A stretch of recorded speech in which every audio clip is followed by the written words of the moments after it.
اب ہم چلتے ہیں گرامر کی طرف. گرامر میں ہم نے پچھلے اسباق میں مضاف مضاف الیہ، موصوف و صفہ، جملے اسمیہ، جملے فعلیہ، یہ 4 اہم چیزیں سیکھی. ٹھیک ہے، اور اس کو یاد رکھنے کے لیے 4 جملے یاد رکھیے.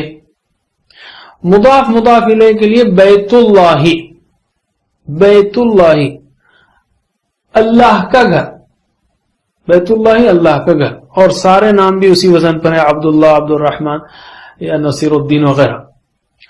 تو بیت اللہ ایک یاد رکھیے. دوسرا بیتن کبیر، گھر بڑا، اور واقعی معنی میں بڑا گھر تو اللہ کا گھر ہی ہے، دیکھنے میں نہ ہو لیکن واقعی معنی میں بڑا گھر وہ اللہ کا ہی گھر ہے. بیتن کبیر، اس طرح یاد رکھ لیجیے آپ، بیت اللہ بیتن کبیر.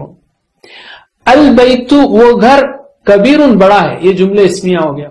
یعنی اگر آپ دونوں کو یکساں کر دیں تو وہ موصوف و صفہ ہو جائے گا. البیت الکبیر، تو اس کا مطلب ہے وہ بڑا گھر، یا بیت کبیر ایک بڑا گھر.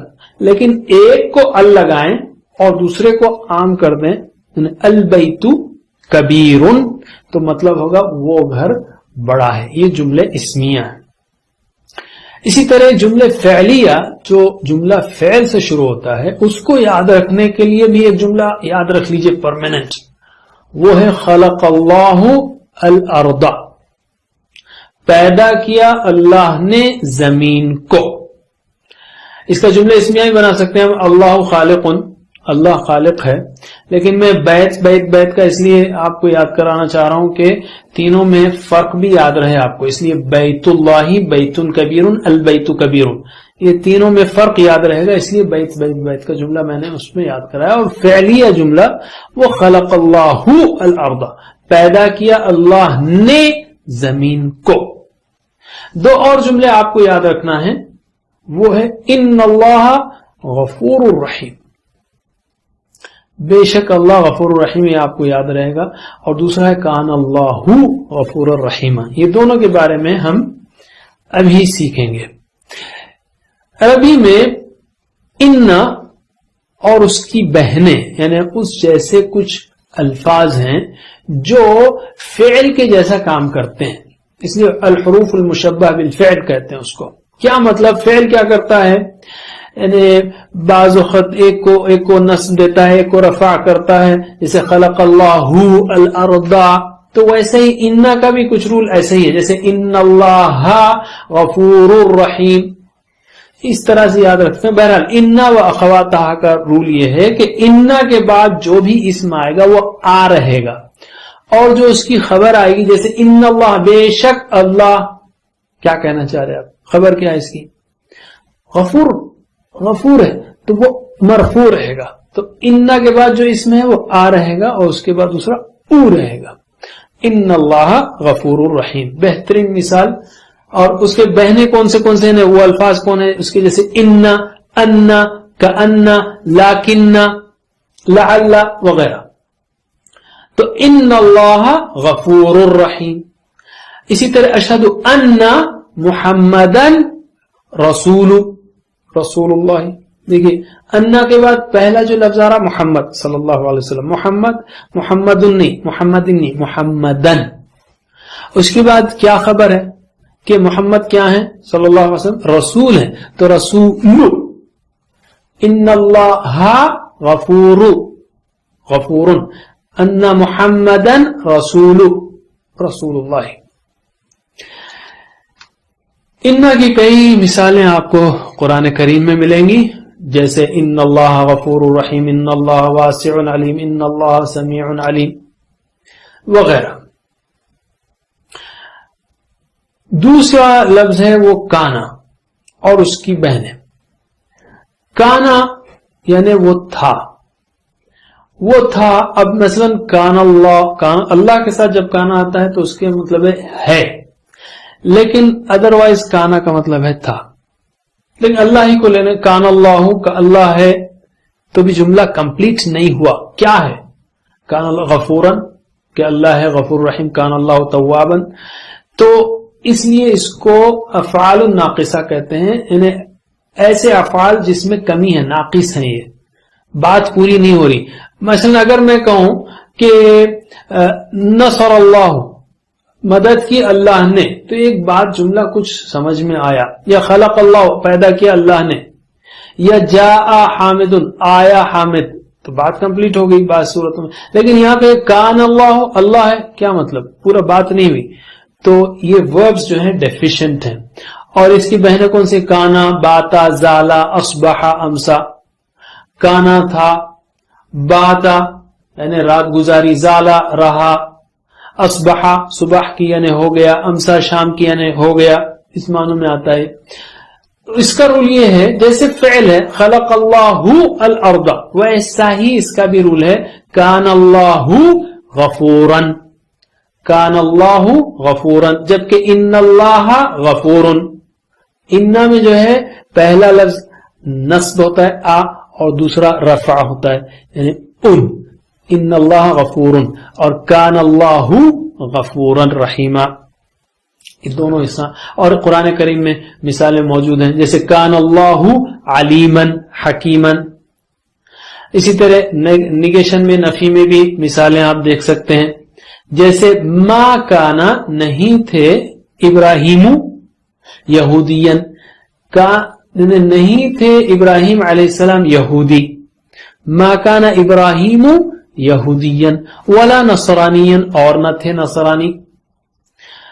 بعض وقت یہ دونوں مل کر آ جاتے ہیں. مثلا ان اللہ، اس کے بعد جو خبر دینا ہے بے شک اللہ، اس کی جگہ کانا کا جملہ آ جاتا ہے جیسے کانا علیما حکیما.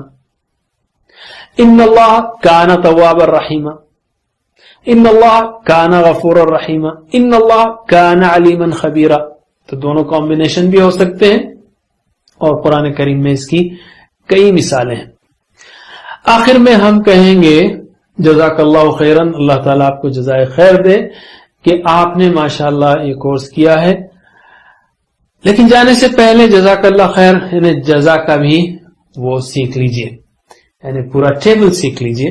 جزا یعنی اس نے بدلہ دیا، جزا کا بدلہ دیا آپ کو اللہ نے خیرن، اچھا جزاک اللہ خیرن. لیکن یاد رکھیے کہ یہ دعا کے معنی میں ہے، یعنی اللہ آپ کو بدلہ دے، ورنہ جزا کا مطلب ہے بدلہ دیا. جزا جزو، تو میرے بات دہرائیے، جزا جزو، جزیتا جزیتم، جزیتو جزینا، یجزی یجزونا، تجزی تجزونا، اجزی نجزی، اجزی اجزو، لا تجزی لا تجزو، جازن مجزی جزا. یہ سارے فارمز تو قرآن میں نہیں آتے ہیں. جزا ٹھیک ہے، جزا کا یجزی قرآن میں آتا ہے، جازن قرآن میں آتا ہے، تو پورے نہیں آتے، بالکل کم آتے ہیں. اس کو سیکھ لیا آپ نے تو جزاک اللہ خیرن قرآن میں یہ فارمز بھی کئی بار آتے ہیں. اب آپ کو سکھانا ہے، یہاں پر رکنا نہیں ہے. جو بھی آپ نے سیکھا سکھائیے تو آپ کو اچھی طرح سمجھ میں آئے گا، اس لیے کہ اللہ کے رسول صلی اللہ علیہ وسلم نے فرمایا خیرکم من تعلم القرآن وعلمہ، تم میں سے بہترین وہ ہے جو قرآن کو سیکھے اور سکھائے. شروع میں بھی ہم نے کہا تھا، تو تعلم القرآن وعلمہ ایک پارٹ لیجئے، ایز اے پیکج لیجئے کہ سیکھے اور سکھائے. سیکھیں گے سکھائیں گے، دونوں کام ایک ساتھ کریں گے انشاءاللہ تو آپ بہترین رہیں گے، اور واقعی آپ سیکھیں گے بھی. بلکہ ہم کہیں گے، بعض لوگ کہتے ہیں میں ابھی سیکھ رہا ہوں پھر سکھاؤں گا. میں کہوں گا آپ سیکھنا چاہتے ہیں تو سکھائیے. سمجھ میں آ رہا ہے آپ کو؟ آپ سیکھنا چاہتے ہیں واقعی تو سکھائیے، یعنی جو بھی آپ کو معلوم ہے، جو تشریح لکھی ہوئی ہے اپنی طرف سے انٹرپریٹ نہیں کرنا ہے، بس جو الفاظ مانے ہیں، جو گرامر ہے وہ سکھائیے. انشاءاللہ آپ زبردست سیکھیں گے. The best way to learn is to teach. بہترین طریقہ سیکھنے کا وہ سکھانا ہے. اب میں آتا ہوں دو اہم نکات شوق کی طرف. پہلا نکتہ ہے وہ ہے sharpen the saw, seventh habit. 7 habits of highly effective people, اس میں اسٹیفن کووی نے ذکر کیا ہے. ہم اس کو قرآن کے پہلو سے پیش کرنا چاہیں گے.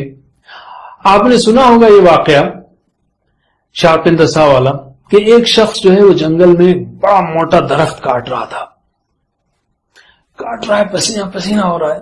دوسرا آدمی اس کے پاس سے گزرا، کہنے لگا کیا کر رہے ہو؟ اس نے کہا نظر نہیں آتا درخت کاٹ رہا ہوں. اس نے کب سے کاٹ رہے ہو؟ اور 3 گھنٹے سے کاٹ رہا ہوں. اس نے کہا ذرا میری بات سنو, یہ جو تمہارا آ رہا ہے نا یہ منڈ ہو گیا, اس کو ذرا تیز کر لو. اس نے کہا نہیں میرے پاس ٹائم نہیں آ رہا تیز کرنے کا, میں بہت بزی ہوں, بہت کام ہے مجھے, بہت کاٹنا ہے. آپ کیا کہیں گے؟ بیوقوف ہے, انہیں عقل سے آ رہی ہے. ٹھیک ہے, اس مثال کو اپنے اوپر لاگو کیجئے. ہم کو کہا جاتا ہے کہ بھئی قرآن پڑھو, قرآن کے لیے ٹائم نکالو, تو ہم کیا کہتے ہیں؟ اسٹینڈرڈ جواب اکثر جگہ جہاں بھی کورس ہوتا ہے, کورس کے بعد میں 1-2 مہینے کے بعد لوگوں سے پوچھتا ہوں کہ بھئی کیا ہوا, آپ نے کہا تھا نا قرآن پڑھیں گے اور اس کو عمل کریں. یار میں ذرا بزی ہو گیا, وہ فلاں ایسا ہو گیا, جاب ایسا ہو گیا, فیملی ایسی کہ میں ٹرانسفر ہو رہا تھا, میں پڑھ رہا تھا, میرا یعنی بزی ہو گیا. جب میں کہتا ہوں بزی ہوں تو میں مر نہیں جاتا, میں زندہ رہتا ہوں, میں دوسرے کام کر رہا ہوتا ہوں. جب میں کسی بیکار آدمی سے نہیں ملنا چاہتا تو میں کہتا ہوں یار میں بزی ہو گیا, میں بزی ہوں, نہیں ملنا چاہتا.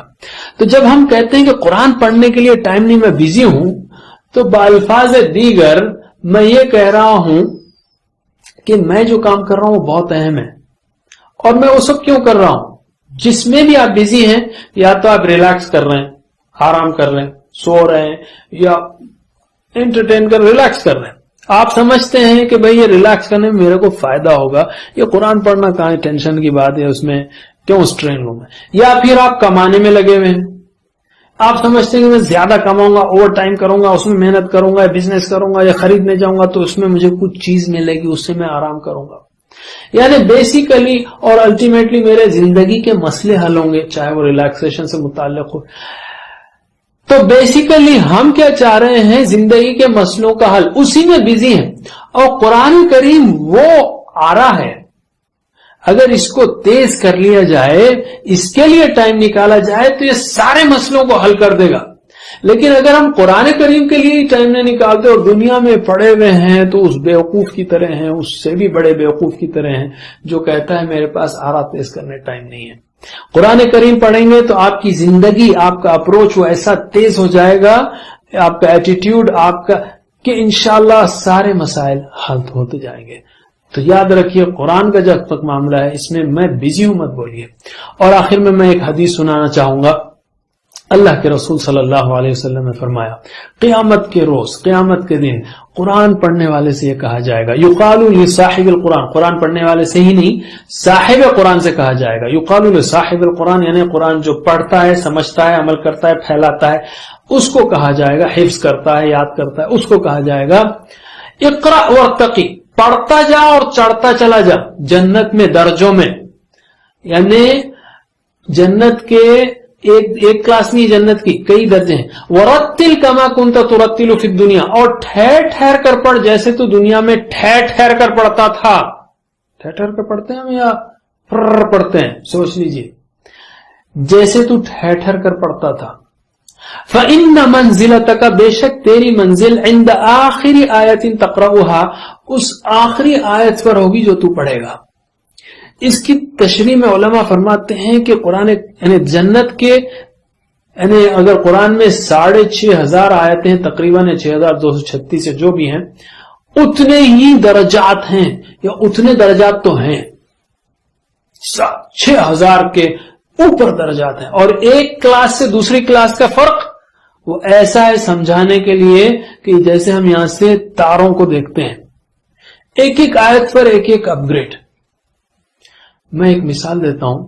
اکثر لوگ جب کمانے شروع کرتے ہیں اور کمانے میں کچھ بچتا ہے تو ایک گھر بنانا شروع کرتے ہیں, اور شاید زندگی کی آدھی کمائی وہ گھر بنانے میں لگا دیتے ہیں, اور ان کو معلوم ہے کہ اس گھر میں رہنا نہیں ہے زیادہ. جب وہ ریٹائر ہوتے ہیں تو مشکل سے 10-15 سال 20 سال اس گھر میں گزار سکتے ہیں. زیادہ گزاریں گے تو بیماریاں زیادہ آئیں گی, مصیبت زیادہ ہو جائے گی زندگی. 15-20 سال 25 سال اگر زندہ رہے تو اس گھر میں رہنا جس کے لیے ساری زندگی کی کمائی لگا رہے ہیں. قرآن پڑھنے والے کے لیے جو گھر ملے گا, بلکہ جو جنت ملے گی, گھر ہی نہیں, اس میں وہ بندہ 25 سال ہی نہیں 2500 سال ہی نہیں، 25,000 سال ہی نہیں، 25 لاکھ سال ہی نہیں، 25 کروڑ سال ہی نہیں، 25 ارب خرب، ہمیشہ ہمیشہ کی پوزیشن جس میں ہمیشہ صحت سے اور ہمیشہ ساری خوشیوں کے ساتھ انسان رہے گا، اس کے لیے ٹائم نکالنا مت بھولیے. اس گھر کے لیے، اس جاب کے لیے ہم اتنا ٹائم نکالتے ہیں، روزانہ آدھا گھنٹہ تو نکالنا بالکل مشکل نہیں. اللہ سے دعا ہے کہ ہمیں قرآن کریم کے لیے پڑھنے کے لیے، سمجھنے، عمل کرنے، پھیلانے کے لیے وقت نکالنے کی توفیق دے. آج ہم مکے سے ہزاروں میل دور ہیں اور ہزاروں سال ہو گئے، 1500 سال ہو گئے تقریباً اللہ تعالیٰ نے انتظام کیا ہمارے تک قرآن پہنچانے کا. انتہائی بد نصیب ہوں گا میں اگر میں کہوں کہ میں بیزی ہوں، میرے پاس ٹائم نہیں ہے قرآن پڑھنے کے لیے. اور وہ انتہائی خوش نصیب ہے جو قرآن پڑھنے کے لیے وقت نکالے، اس کو سمجھے، عمل کرے، پھیلائے اور غور کرے اور اس کے سارے حقوق ادا کرنے کی کوشش کرے. اللہ تعالیٰ سے دعا ہے کہ ہم کو اسی میں شامل کرے. ہم نے 39 اسباق ختم کر لیے، اس میں 250 الفاظ بھی پڑھ لیے جو قرآن کریم میں تقریباً 55,000 بار آتے ہیں، 70% الفاظ.